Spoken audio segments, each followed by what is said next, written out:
il est armé.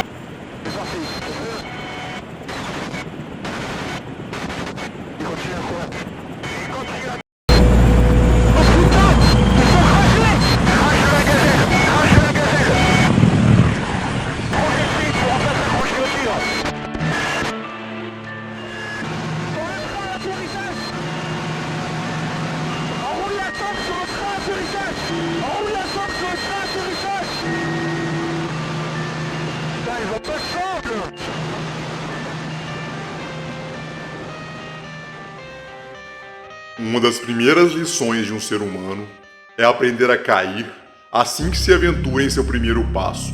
Essa lição muitas vezes é solitária, ou então observada. Mas a queda, quando vem, é sempre sentida. E é por ousar se levantar que se persiste, e a caminhada se torna um progresso inevitável, com joelhos ralados e mãos doloridas por amortecer impactos sucessivos dos tombos que a vida lhe dará. O sargento Maxime Blasco teve suas quedas na vida, e muitas delas não foram nada suaves. Uma em particular quebrou os ossos e ameaçou lhe deixar em um chão árido da África à mercê de seus perseguidores. Mas sob o fogo em volta, ouvindo os murmúrios doloridos dos companheiros de batalha, totalmente sujeitos a serem mortos ou capturados, ele se ergueu, quebrado em corpo, mas não em espírito. Maxime Blasco sabia dessa condição em sua vida. Haveria muitos tombos, muitos empurrões, e o chão lhe pareceria uma ameaça. Mas ao invés de andar de cabeça baixa, esperando o próximo impacto no solo, ele ergueu o queixo, seguindo adiante. A única medalha que carregava era de melhor confeiteiro em uma cidade da França.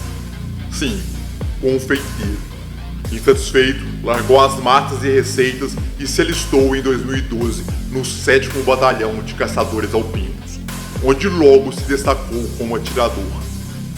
Max estava pronto para servir seu país, onde quer que o enviassem. Horrível ficou de prontidão quando a França iniciou a Operação Barkhane. Mali pedia por ajuda.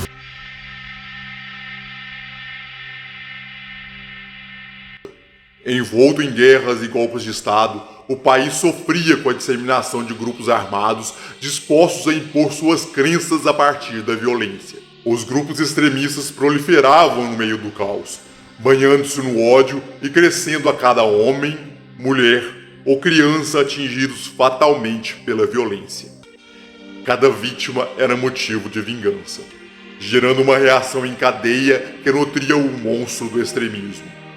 E tal monstro era uma hidra, cujas cabeças tinham nomes como Al-Qaeda, Estado Islâmico, Boko Haram ou Grupo de Solidariedade ao Islã e aos muçulmanos.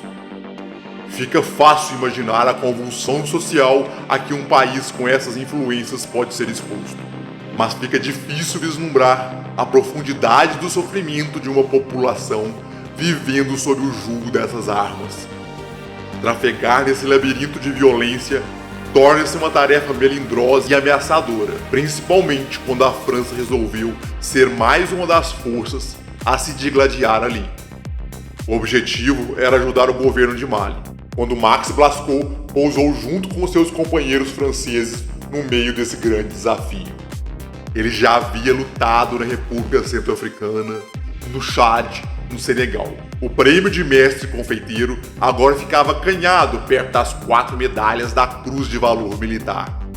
Já não pensava em bolos havia muito tempo, quando começou a trilhar os caminhos da região do Sahel, em 2017. O clima seco e árido trazia um ar quente e agressivo para os pulmões. O sol ameaçava a pele descoberta a ponto de que as árvores espaçadas e ressecadas geravam uma sombra mínima que era a bênção sob o calor inclemente. Mas o clima duro não derrubava ele nem os habitantes da região, que sobreviviam aos ataques duros da natureza e dos homens.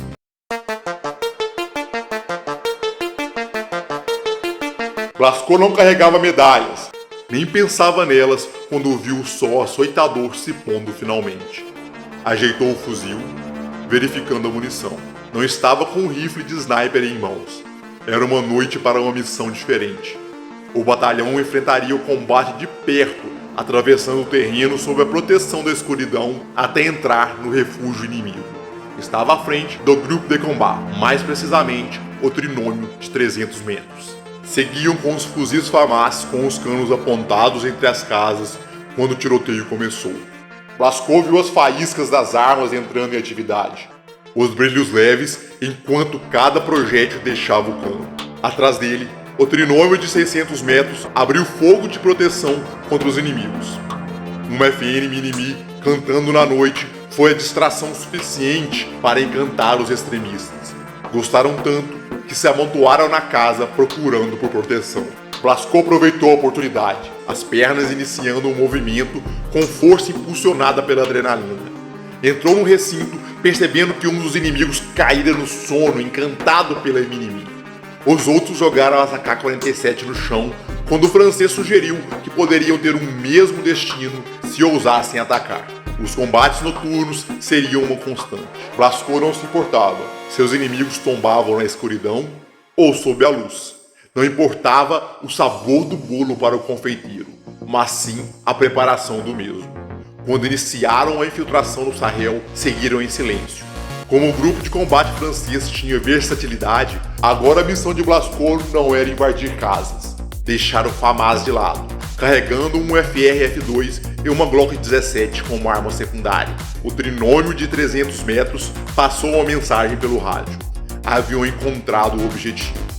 O depósito de armas e de munição estava logo à frente, vigiado pelos insurgentes. Deram sinal para Max iniciar o trabalho. Ele caminhou pela escuridão, aproveitando que, sem a lua no céu, a sombra das árvores era uma proteção melhor ainda. A luneta montada no FR-F2 permitia enxergar perfeitamente a silhueta dos inimigos. Não sorriu, não franziu a testa. O rosto manteve a rigidez do profissionalismo. Respirou concentrado quando o dedo começou um movimento leve pelo ar rumo ao gatilho. 1, 2, 3. 1, 2, 3.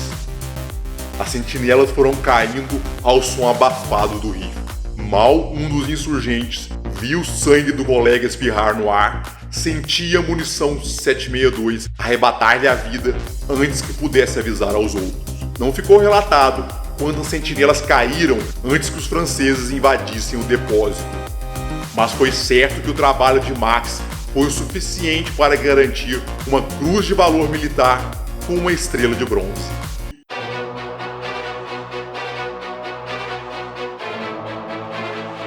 Em 2018, a França já substituiu equipamentos e a formação de seus grupos de combate.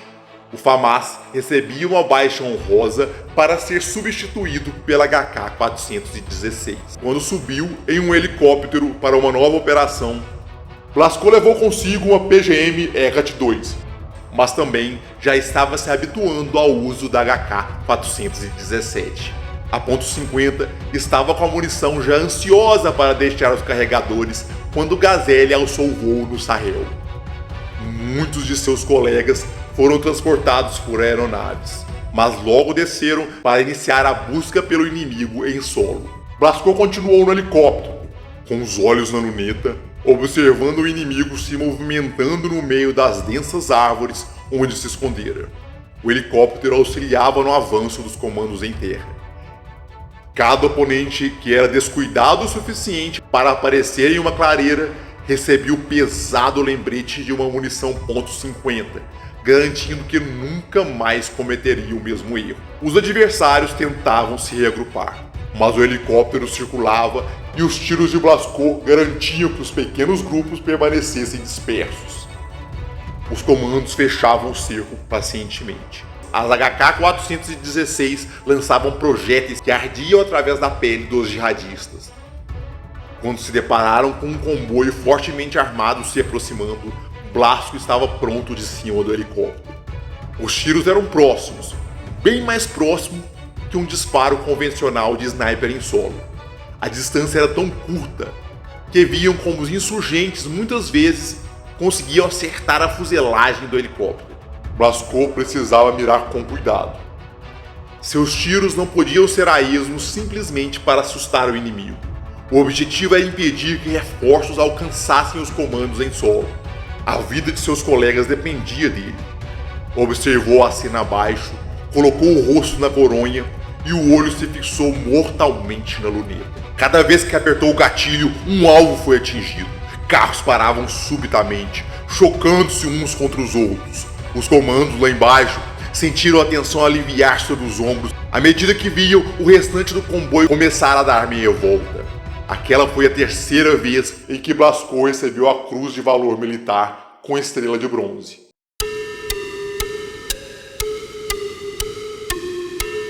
Atirar a partir de um helicóptero exige experiência e muita técnica. Não é simplesmente subir na aeronave e imaginar que todos em solo serão alvos fáceis enquanto se atira imune a tudo e a todos. Foi pela experiência, comprovada mais pela admiração dos colegas que presenciaram suas ações do que pelas suas medalhas, que Blasco ficou à espera ao lado de um Gazelle em junho de 2019.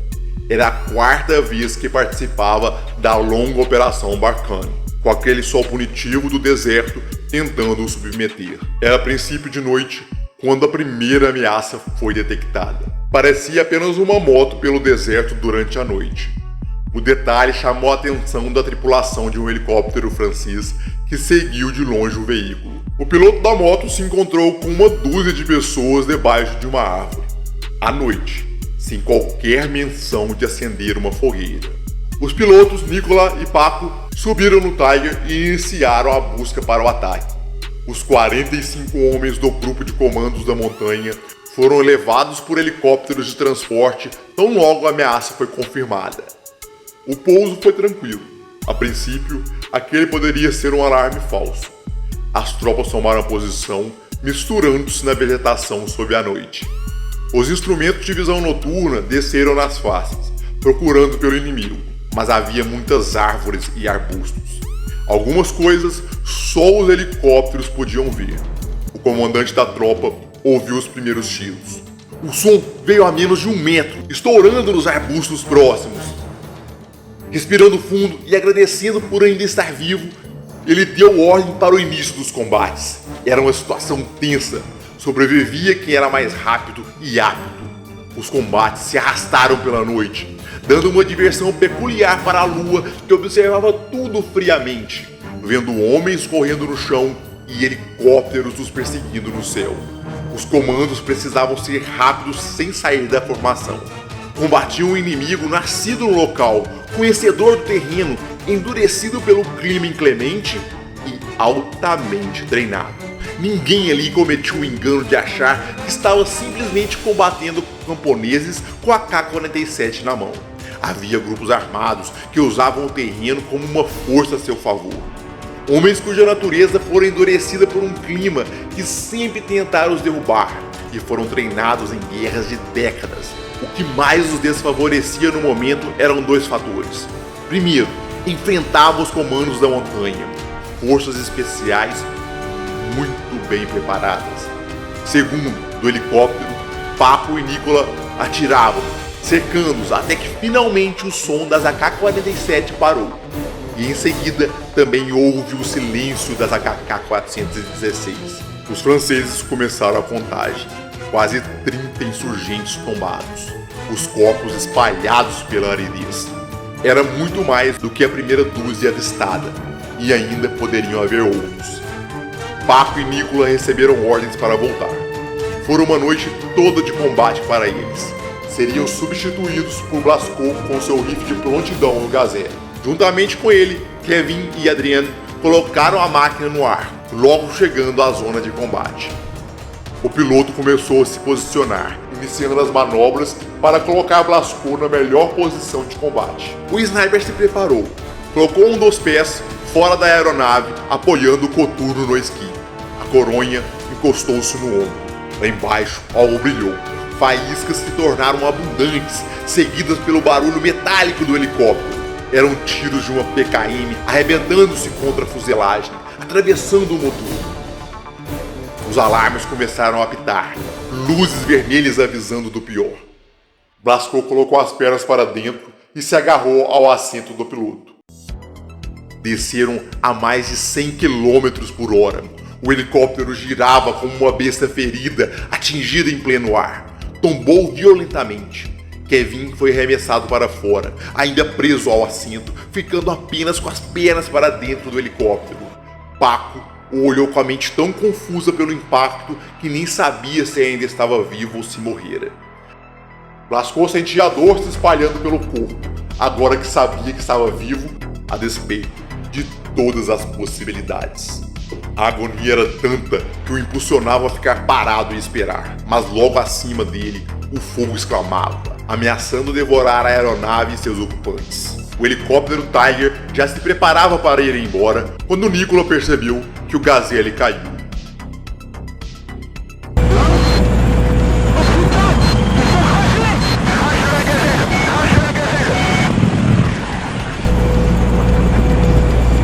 Parecia o fim dos pilotos. A mensagem seguinte o fez pensar em sorte, milagre.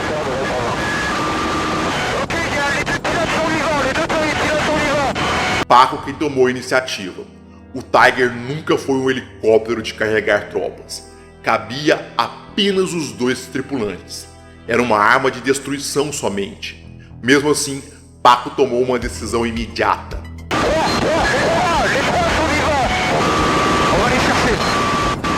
Rumou para o local da queda, iniciando o processo de descida e vendo como o fogo se expandia no helicóptero caído.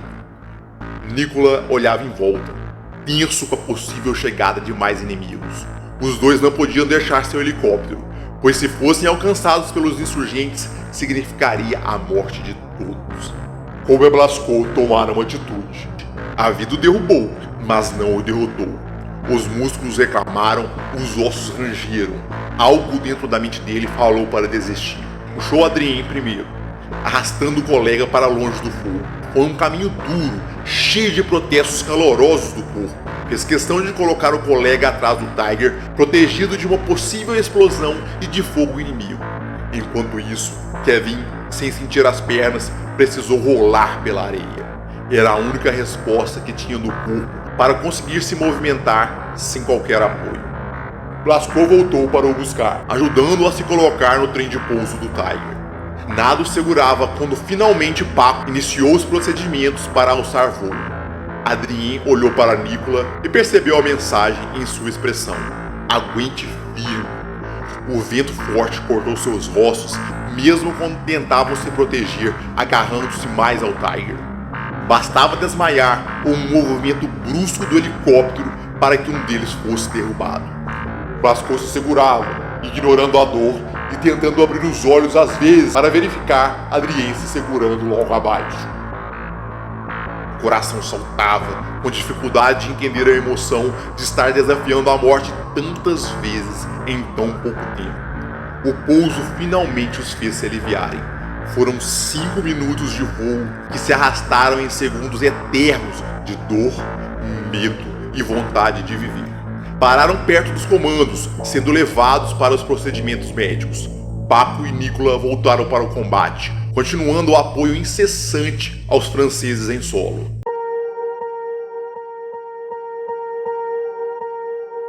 Todos os 3 se recuperaram da queda. Em um ano, Kevin e Adrien já estavam bem e pilotavam novamente, sem as fraturas na coluna que haviam impedido seus movimentos naquele dia.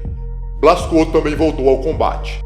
Era seu sonho, não seria aquela tentativa de a vida o derrubar que o levaria a fazer bolos de novo. E nada contra os bolos, de modo algum, só que suas mãos estavam prontas para viver um sonho com procedimentos muito mais mortais. Blasco não aceitou nenhuma das vezes em que a vida tentou o derrubar em tanto tempo de combate. Em 24 de setembro de 2021, o Sniper estava de volta no Mali. Agora era um combate direto contra o grupo de solidariedade ao Islã. Esses insurgentes haviam atacado um campo de pacificação da ONU, ainda em março. 100 deles investiram, 40 ficaram inertes em solo. Isso não significava que não eram perigosos. Por isso, o grupo de Blasco foi colocado para lhes combater. Os jihadistas eram profundos conhecedores do território. Usaram disso contra os franceses, cercando-os no meio de um tiroteio a curta distância.